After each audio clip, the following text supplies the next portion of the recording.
What's up, guys? I'm the voice behind the helmet, and today I'll be doing a review on this 2017 Yamaha Bolt R-Spec. And the difference between an R-Spec and a Bolt itself apparently is the difference in the style of the bikes. The Bolt is said to be a bit more vintage opposed to the R-Spec, and also the suspension is said to be a bit different.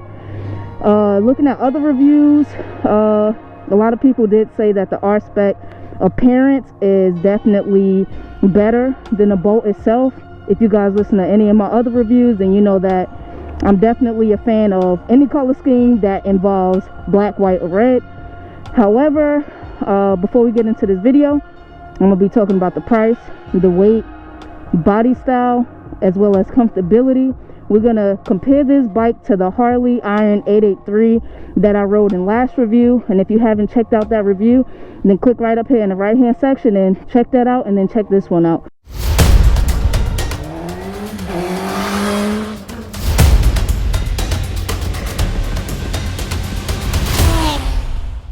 Flip My Cycle is selling this bike for $6,700. Now let me go ahead and give you guys a little side note that the R-Spec is typically around 2,000 plus more than the actual Bolt itself, just because of the modernization of it and the features that it offers. One thing I never really mentioned is the fact that Flip My Cycle actually offers incentives. So I'm giving you guys these prices in which they're selling it for. However, you may even get it for a certain percentage off. So again, if you're interested in this bike or you want to know more on it, then contact Flip My Cycle, and one of the staff members will be very willing to help you guys out.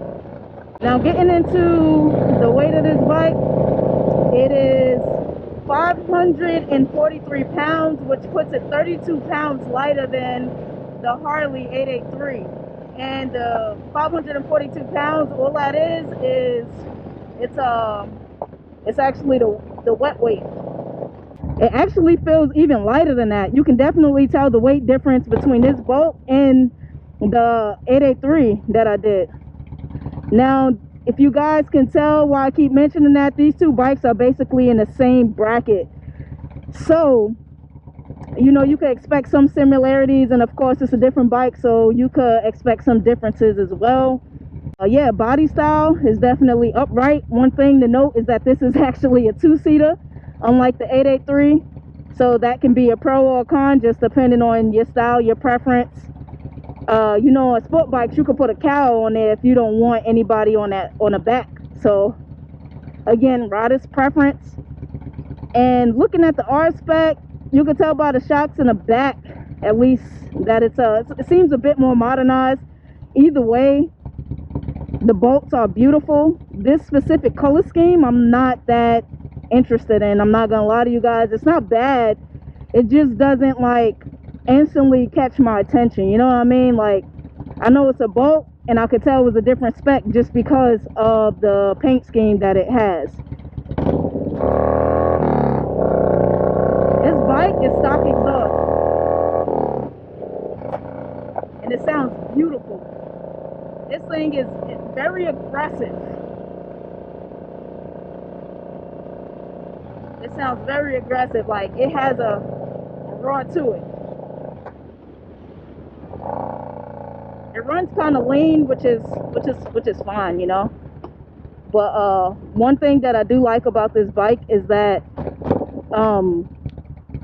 so with this Yamaha Bolt, it comes with a built-in diagnostic system. So all you got to do is hold select and reset, and it'll pull up its own screen.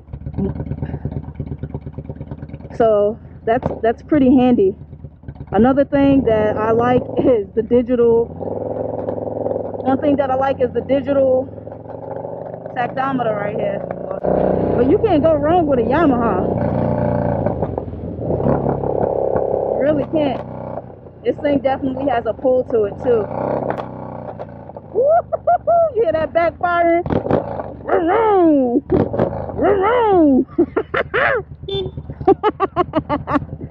Woo! People like, what?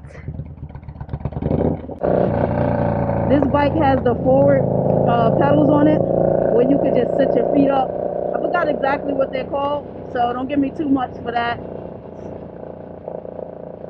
So if you're riding long ride or you're riding long distance, then throw your feet up there and be A1. Super comfy.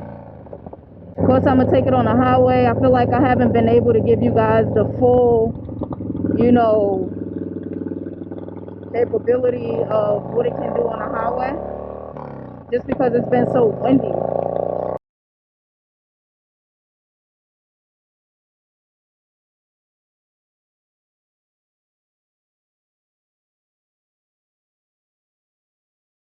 Woo! Makes me feel like my bottom is itchy. Alright, so the first thing to note is once I hit about 88 miles per hour, the bike had a really big vibration to it. Y'all ever get like vibration so bad it makes you feel like you're itching? Yeah, that's how it just made me feel. So that's one thing to note. On a Harley, I didn't have that issue. I don't know if the weight plays into that or what the issue may be, but that vibration is horrible. If you own one of these bikes, what are some add-on or some mods that you did to, I guess, keep the bike from vibrating? I heard to mod these bikes, it's pretty cheap, super pocket friendly. So again, if you do have this bike, let me know. But as far as long distance, I don't, going over 80, it'll be too uncomfortable for me. And you feel a vibration in the handlebars as well.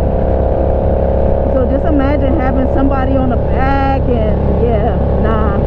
I'll definitely prefer the Harley for the more like long-term type of thing. Still haven't found out how to work it to show me what gear.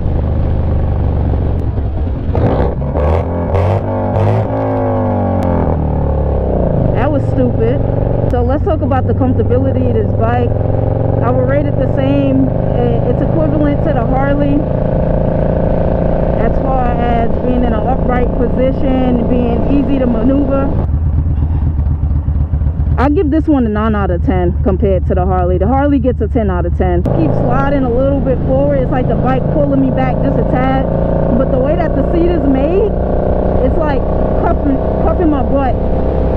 Sorry if that sounds too sexual for some people, but it's cuffing it to keep me from going like all the way. Having this bike over a period of time, like, it wouldn't hurt at all. I think someone will also get the full experience of owning one of these. I do think that you will basically get down the fundamentals on this as well. So I don't see why someone wouldn't own this as a first bike, but I'm not against it yet. This horn sounds good too. The handling is super easy though, but that's it for this review, guys. I recommend it. I hope you guys like this review. If you like this review, give it a thumbs up. But if you love it and you're not subbed to the channel, give me a sub. Leave some comments in the comment section. Let me know what I missed.